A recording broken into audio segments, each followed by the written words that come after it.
When you create jobs outside the U.S., you're also bringing jobs back to the U.S. because we are such a global community.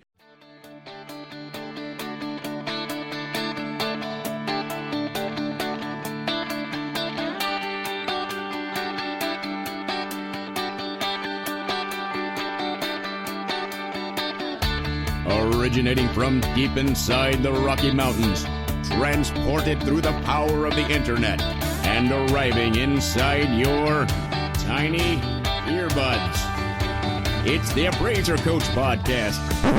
Minisode.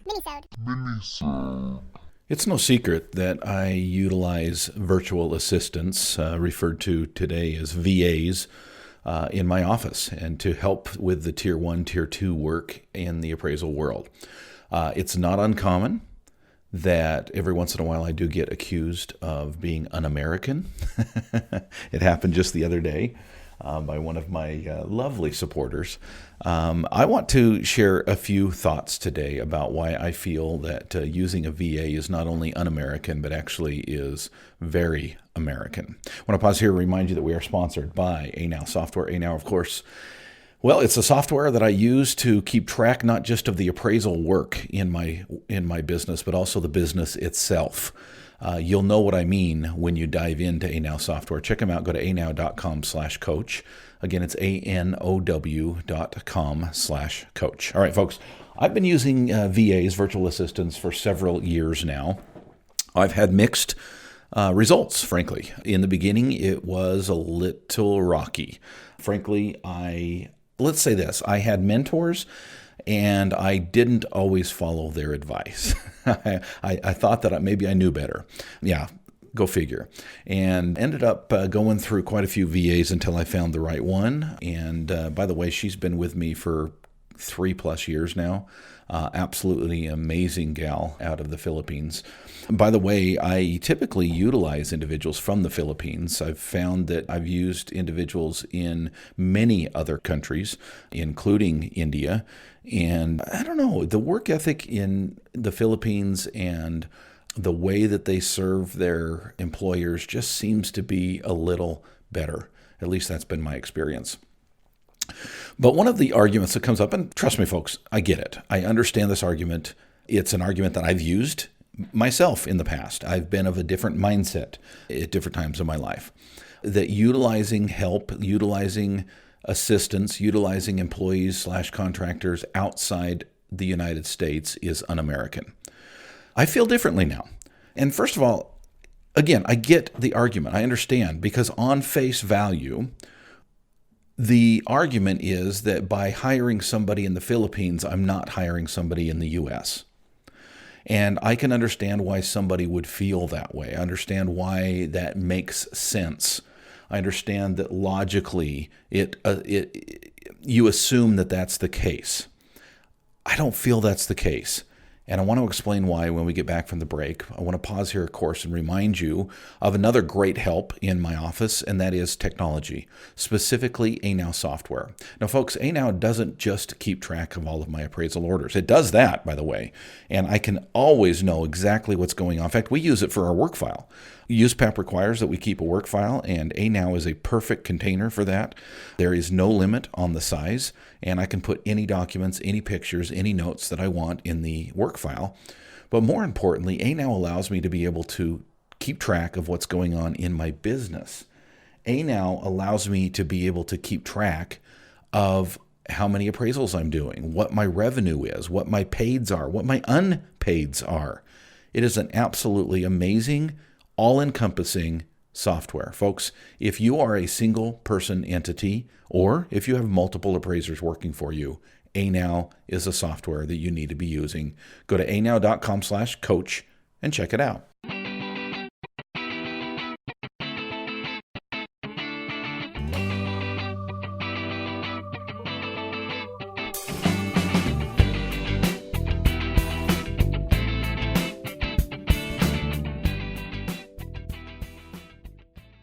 All right, folks, we are back. We're talking about VAs today, and specifically the argument that I get accused of on a regular basis, well, once in a while.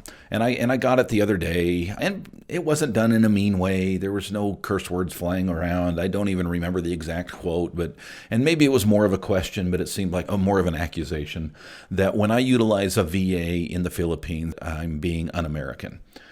I mean, I get it. I understand. By the way, I will say this. It's amazing what traveling the world will do to your attitude. Now, I believe absolutely that I live in the greatest country on earth. No doubt in my mind. Whenever I travel overseas, I love coming home. It is a different experience flying into an airport in Australia versus Los Angeles. There is something about coming home to your home country, and I don't know if it's just because I was raised here or because the United States is just a great country. It is. The freedoms that we enjoy, the government, the freedom that we have to speak our mind, and it's a pretty great place that we live in, right? And I think you could argue, and I could give you anecdotal evidence after anecdotal evidence all day here today. I won't, but I could. I think most people that know me agree that I'm not very politically involved anymore. I used to be, but I'm very, very pro-American. All right. That being said, I do utilize individuals from out of the country for assistance around my appraisal office. And specifically, my go-to is the Philippines. Now, I have others that are not in the Philippines that do various things for me, usually one-off tasks, not necessarily specifically appraisal work. The editor to this program, by the way, is in the Philippines. Hi, Ray. And she's amazing. She's incredible. She has wonderful skills. And I'm not just saying that because she's going to hear this program. She's incredible. And she's provides a great service to my company, not just with Appraisal Precision, but the appraiser coach is her primary role. But what about this argument that utilizing individuals outside the U.S. is quote-unquote un-American? Again, I get it. I understand it, but I disagree with it, and here's why. There's a great book out there that I highly recommend if you have the same issues with utilizing help outside the U.S. that I have had in the past. The book is by Thomas Friedman, and it is called The World is Flat. The World is Flat by Thomas Friedman. It is a great, eye-opening book about virtual assistants. And it's not how to get them and it's not how to utilize them. It's just about the philosophy behind utilizing this worldwide economy that we now have. I mean, things are different than they were in the 1980s. Things are different really than they were in the early 2000s. I mean, we have changed as a world, as a culture, as a technology, so much in the last few years that it is absolutely, absolutely amazing. And even countries that are very communist and even censor as much as they can, the internet and other things are still we're becoming a global society. Whether we like it or not, we are. And that is just a fact. Now, whether you like that, whether you approve of that, whether you are excited about that or not, I guess is up to you. And I'm not here to convince you.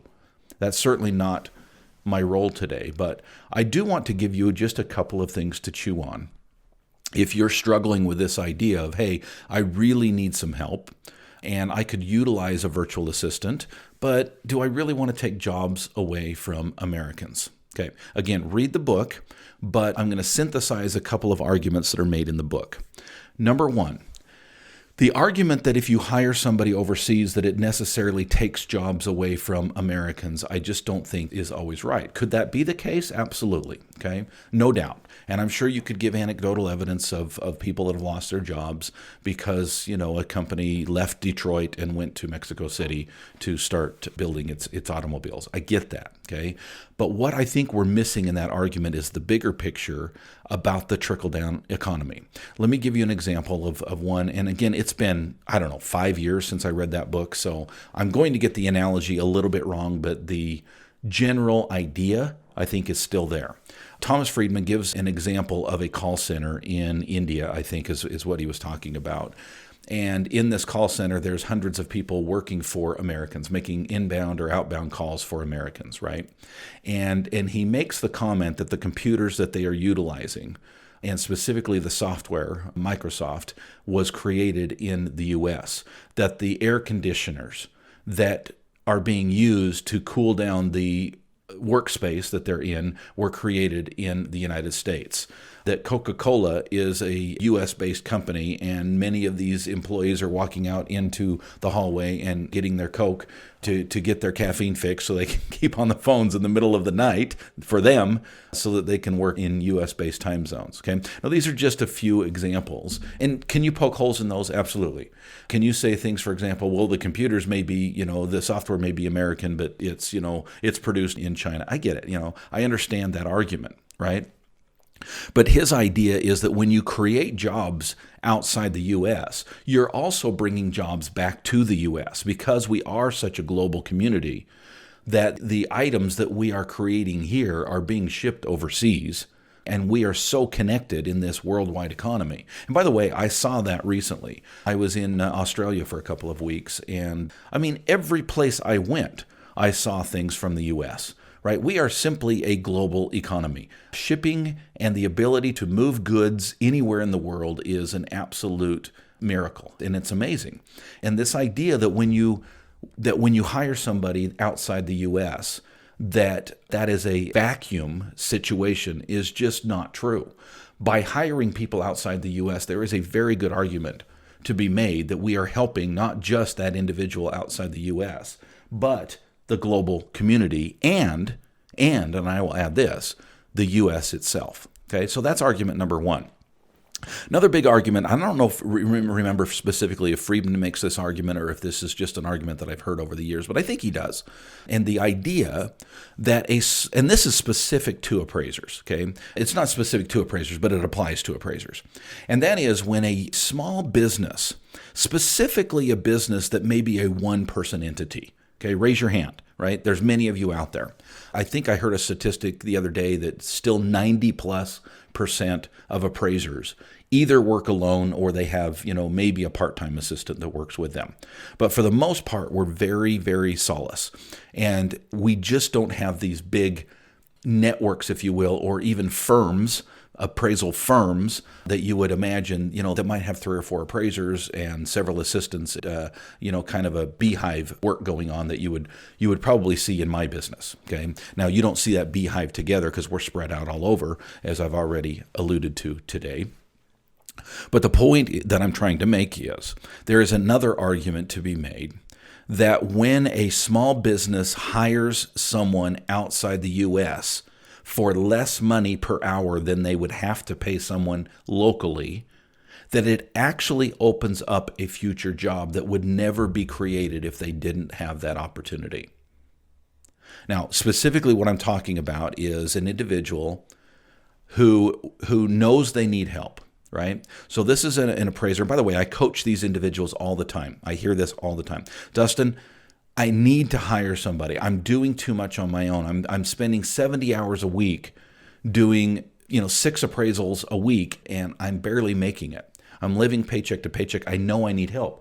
And if I can get help, if I can get assistance, then I can do more volume.